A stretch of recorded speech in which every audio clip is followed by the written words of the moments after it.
warahmatullahi wabarakatuh. Perkenalkan, nama saya Dea Amelia dengan nomor induk mahasiswa 34031800014, kelas akuntansi A, Universitas Galuh. Di sini saya dan rekan saya akan menjelaskan mengenai pengendalian intern pada mata kuliah Sistem Informasi Akuntan. Sebelumnya, saya mengucapkan terima kasih kepada Ibu Endah Puspitasari, SEMM, selaku dosen pengampu. Langsung saja ke pembahasan. Untuk materi yang pertama, yaitu pengendalian internal, komponen pengendalian internal, peran dan tanggung jawab, tujuan pengendalian intern, prinsip pengendalian internal, karakteristik sistem pengendalian intern, dokumen informasi pengendalian intern yang berlaku, penguji pengendalian, contoh pengendalian internal. Langsung saja untuk materi yang pertama, yaitu pengendalian internal. Pengertian pengendalian internal ialah suatu proses yang dipengaruhi oleh Dewan Komisaris, manajemen, dan personil suatu usaha lainnya yang dirancang untuk mendapat keyakinan memadai tentang pencapaian tujuan dalam hal keandalan pelaporan keuangan sesuai dengan undang-undang dan peraturan yang berlaku, serta efektivitas dan efisien operasi. Yang selanjutnya yaitu komponen pengendalian intern. Yang pertama, lingkungan pengendalian. Yang kedua, penaksiran risiko. Yang ketiga, informasi dan komunikasi. Yang keempat, aktivitas pengendalian. Dan yang terakhir, pemantauan. Yang selanjutnya yaitu peran dan tanggung jawab. Yang pertama, manajemen, yaitu manajemen bertanggung jawab untuk mengembangkan dan menyelenggarakan secara efektif pengendalian internal organisasinya. Yang kedua, Dewan Direksi dan Komite Audit, yaitu Dewan Komisaris yang bertanggung jawab untuk menemukan apakah manajemen memenuhi tanggung jawab mereka dalam mengembangkan dan menyelenggarakan pengendalian internal. Yang ketiga, auditor internal, yaitu memeriksa serta mengevaluasi kecukupan pengendalian intern suatu entitas secara periodik dan membuat rekomendasi untuk perbaikan. Yang keempat, personel entitas lainnya, yaitu menyediakan informasi kepada atau menggunakan informasi yang ada dan mengkomunikasikan masalah-masalah yang tidak sesuai dengan pengendalian dan menggunakan informasi yang dihasilkan oleh pengendalian internal yang harus ditetapkan dan dikomunikasikan dengan baik.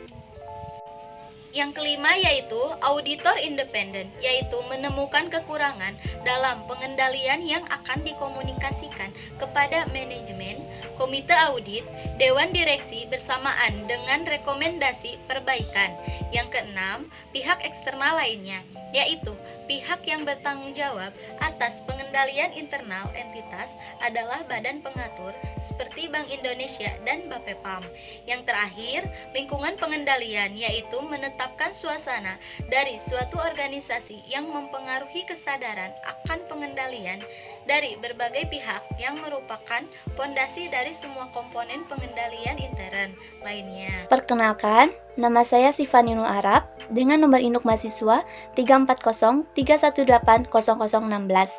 Di sini saya akan menjelaskan mengenai tujuan pengendalian intern.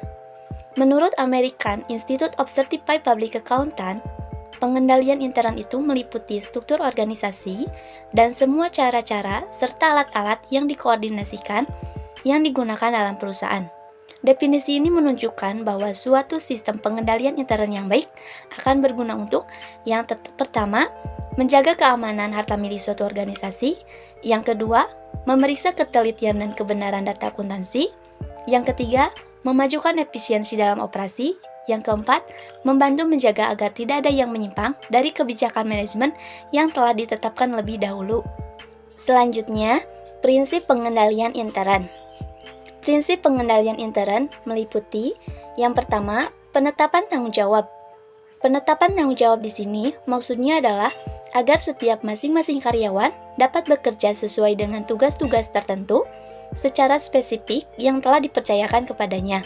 Yang kedua, pemisahan tugas. Pemisahan tugas maksudnya adalah pemisahan fungsi atau pembagian kerja. Yang ketiga, dokumentasi. Dokumentasi memberikan bukti bahwa suatu transaksi bisnis atau peristiwa ekonomi sudah terjadi. Yang keempat, pengendalian fisik, mekanik, dan elektronik. Pengendalian fisik, mekanik, elektronik ini sangatlah penting dalam hal pengamanan aset atau mengamankan aset. Yang kelima, pengecekan independen atau verifikasi internal. Prinsip ini meliputi peninjauan ulang, perbandingan, dan pencocokan data yang telah disiapkan oleh pegawai lainnya yang berbeda. Karakteristik sistem pengendalian intern. Kehandalan sistem pengendalian intern harus dilandasi dengan karakteristik, yaitu yang pertama, adanya pendelegasian wewenang kepada petugas tertentu untuk menyetujui transaksi dan penetapan tugas, pengecekan kepada petugas yang lain untuk mengetahui bahwa transaksi telah disetujui oleh petugas yang berwenang. Yang kedua, adanya penyelenggaraan akuntansi sedemikian rupa sehingga mudah dicek. Yang ketiga, adanya pendelegasian secara fisik yang tepat, termasuk penjagaan berganda terhadap aktiva yang dimiliki. Yang keempat, adanya verifikasi secara periodik terhadap eksistensi aktiva yang dicatat. Kelima, memiliki pegawai yang cakap, mempunyai kemampuan dan latihan yang cukup sesuai dengan tingkat pertanggungjawabannya. Keenam, adanya pemisahan fungsi penyimpanan aktiva dari fungsi pencatatan dan dari pelaksanaan transaksi yang bersangkutan.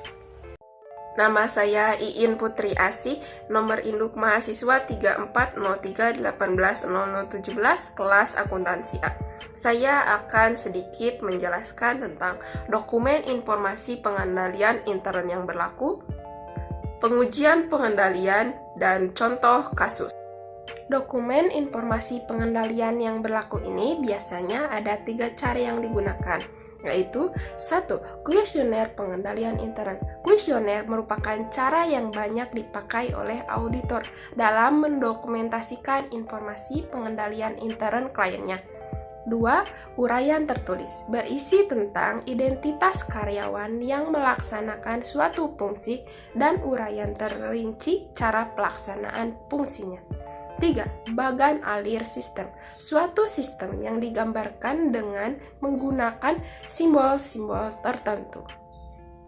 Pengujian pengendalian. Ada 2 macam pengendalian, yaitu 1. Pengujian adanya kepatuhan terhadap pengendalian internal untuk menentukan apakah informasi mengenai pengendalian yang dikumpulkan oleh auditor benar-benar ada. 2. Pengujian tingkat kepatuhan.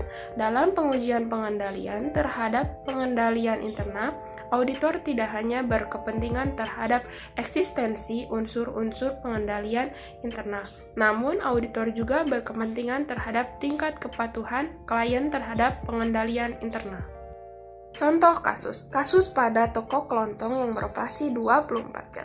Ada beberapa contoh pengendalian yang bisa diterapkan, seperti 1. Menempatkan mesin kasir langsung di depan pintu masuk toko untuk memudahkan pelanggan melakukan transaksi. 2. Mempekerjakan 2 karyawan kasir yang bertugas secara shift dan 1 orang yang bertugas mencatat transaksi. 3. Penyetoran kas ke bank setiap hari sebelum pergantian shift. 4. Memasang kamera pengawas. 5. Adanya sistem untuk mencatat langsung kas yang masuk ke dalam perhitungan otomatis untuk mempermudah. 6. Setiap pergantian shift, karyawan diwajibkan absen. 7. Setiap ada barang yang keluar dan masuk, dicatat ke dalam dokumen atau sistem data. Sekian materi pengendalian intern yang dapat kami sampaikan. Kurang lebihnya mohon maaf. Terima kasih atas perhatiannya. Assalamualaikum warahmatullahi wabarakatuh.